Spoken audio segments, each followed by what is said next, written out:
Democracy news में आपका हार्दिक अभिनंदन है। आज हमें डीआरएम ऑफिस के सामने जो आप देख रहे हैं लगातार 13 दिन से अनिश्चितकालीन के धरने पर बैठे हुए हैं। क्या है इनकी डिमांड, क्यों ये सर्दी के अंदर यहाँ बैठे हैं, कौन अधिकारी प्रताड़ित कर रहा है, आइए हम जानकारी लेते हैं कि ये पूरे धरने की क्या है खासियत, क्यों धरने पे बैठे हुए हैं। इस न्यूज चैनल पर जो भी वक्ता ने कहा वह है उसकी अपनी राय है, जिसकी पुष्टि भी assistant division secretary northern railway management. Sir, आप यहाँ क्यों इतनी सर्दी में यहाँ बैठे हैं? सुबह से आके आप शाम को 6-7 बजे जाते हैं, क्या कारण है आपका यहाँ बैठने का? देखिए, आप भी पिछले कुछ दिन से देख ही रहे हैं, शासन की तानाशाही जो है वो बहुत ज़्यादा बढ़ चुकी है। अभी 3 ट्रैकमैन साथियों को 14/2 लगा के रिमूव फ्रॉम सर्विस किया गया है और इंजीनियरिंग डिपार्टमेंट में आते हैं ट्रैकमैन साथी। दूसरा, मैकेनिकल में स्टाफ की शॉर्टेज इतनी ज़्यादा है, जो गाड़ियाँ आप लोग देखते हैं उसका मेंटेनेंस 3 तरीके का होता है। जो प्राइमरी मेंटेनेंस है उस पर 0.85 मैन आवर पर कोच की ज़रूरत होती है। मतलब मान के चले आप, एक जो लखनऊ शताब्दी अगर जा रही है उस पर 17 आदमियों की ज़रूरत पड़ेगी उसके मेंटेनेंस के लिए। 6 घंटे का उसका मेंटेनेंस होगा। हालात ये हैं कि बैचों में 6-6, 7-7 आदमियों से ज़्यादा नहीं होते। जो काम 17 आदमियों ने मिलकर 6 घंटे में करना होता है वो काम 7 आदमी को करना पड़ रहा है। और ज़्यादातर आदमी जो होने चाहिए जो ड्यूटी पे, वो इधर उधर काम कर रहे हैं। एक ऑफिस में 30 क्लर्क बैठे हैं, उनके 30 आदमियों के साथ 30 टेक्नीशियन या 30 हेल्पर और दिए गए हैं। तो आप ये सोचते हैं अगर वो 30 आदमी बाहर आएँ, ऑन लोन स्टाफ जो है इधर उधर घुमा रखा है सीनियर डेमी कोऑर्डिनेशन ने।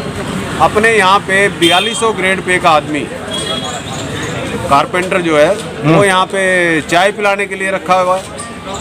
बहुत सारे आदमी यहाँ पे ऑफिस में बिठाए हुए हैं। अगर वो सब आदमी बाहर आए तो 0.85 की जो फिगर है ये कोई मेरी बनाई हुई नहीं है, कैमटेक का जो मेंटेनेंस मैनुअल है उसके अकॉर्डिंग है। और इन चीज़ों का विरोध करने के लिए हम लोग यहाँ पे बैठे हैं और शांतिपूर्ण ये धरना हमारा। भारद्वाज जी, 14/2 का मतलब कि remove from service, 14/2 remove from service. अगर तो सर मैं आपको थोड़ा बैकग्राउंड में ले जाऊँ, वो खतौली कांड अगर आपको ध्यान हो, खतौली में एक्सीडेंट जो हुआ था ट्रेन का जी, वहाँ पे 14 हमारे ट्रैकमैन साथियों को रिमूव फ्रॉम सर्विस किया गया था 14/2 लगा के।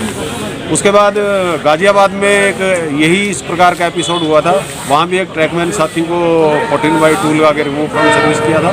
और वही चीज़ जो है अब जाखल सेक्शन में हुई है। लेकिन अपनी बात रखने का कर्मचारी को कहीं भी मौका नहीं दिया, जबकि भारतीय संविधान के अंदर जब संसद पर आक्रमण हुआ था उसकी सारी 4 सीट उसी पूरी इंक्वायरी करने के बाद में ही उसको जो है फांसी दी गई थी। लेकिन यहाँ तो इंक्वायरी नहीं और सीधा रिमूव फ्रॉम सर्विस, क्या मैटर है ये? देखिए, भारतीय संविधान जो है वो हर व्यक्ति को अपने सुरक्षा के लिए पूर्ण अधिकार देता है, परंतु ये जो नियम बनाए हुए हैं ये रेलवे के अपने नियम हैं। उन नियमों के तहत अधिकारियों को इतनी ज़्यादा ताकत दी हुई है कि वो इस 14/2 का दुरुपयोग करते हुए कर्मचारियों को रेल से बाहर करने का रास्ता दिखाते हैं। आप देख रहे होंगे आज अगर किसी को नौकरी के लिए अप्लाई करना पड़े तो कितनी मेहनत, कितनी मशक्क़त के बाद नौकरी मिलती है। और ये अधिकारी लोग जो है किसी के परिवार के बारे में ना सोचते हुए उनको। भारद्वाज जी, क्या लगता है कि जो बोर्ड ने इनको कर्मचारी ऑफिस में दिए हैं या मतलब इनके घर पे इनके बच्चों को खिलाने के लिए, इनके घर परिवार के कपड़े धोने के लिए कर्मचारी दिए हुए हैं? इनको बंगला पीएन मिलने की एक सुविधा हुआ करती थी।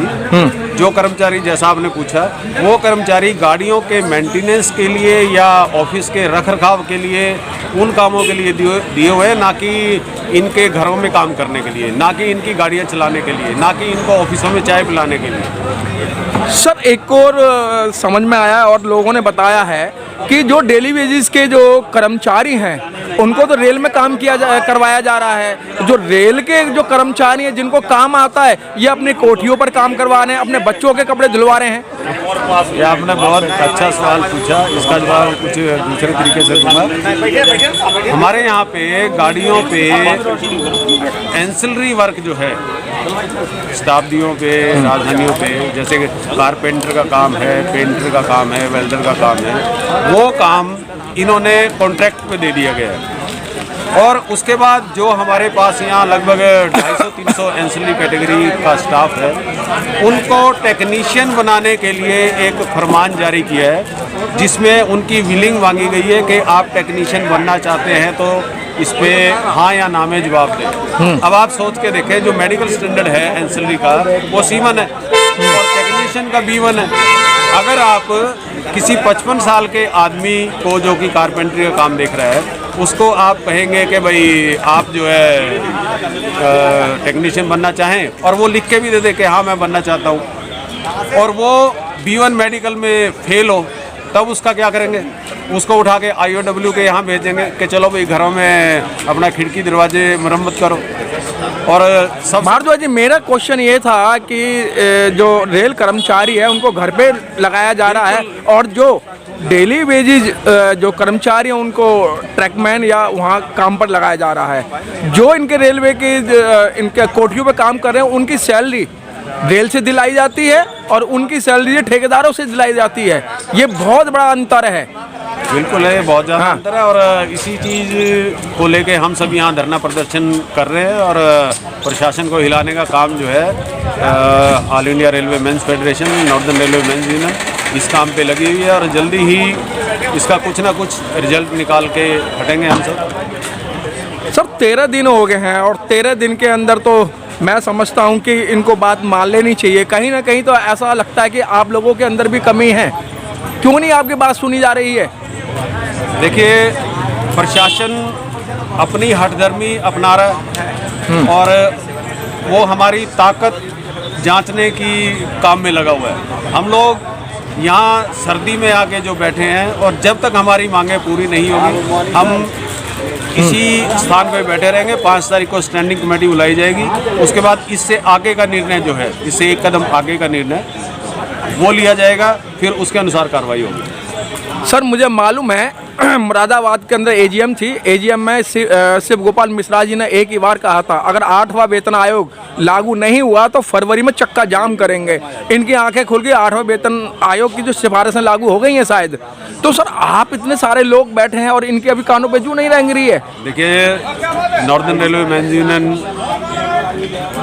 और जनरल सेक्रेटरी मिश्रा जी ने जो 8वें पे कमीशन को बिठाने के लिए अल्टीमेटम दिया था, उस पर ARF की जीत हुई, रेल कर्मचारियों की जीत हुई।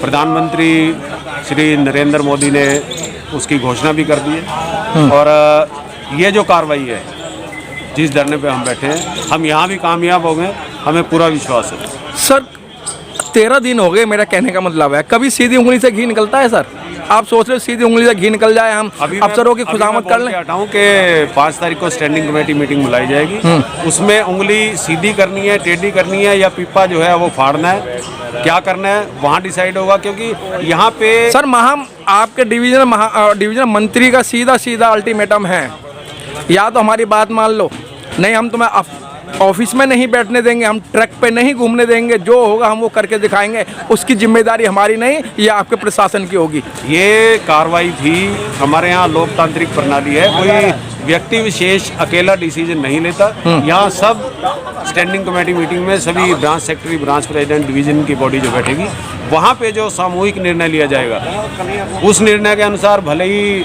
यहाँ गेट पे दोबारा धरना दिया जाए या ऑफिसों में जहाँ जहाँ अधिकारियों की मूवमेंट होगी वहाँ पे उनकी मुर्दाबाद की जाए और फाइनल जो नतीजा है वो स्टैंडिंग कमेटी के बाद ही होगा।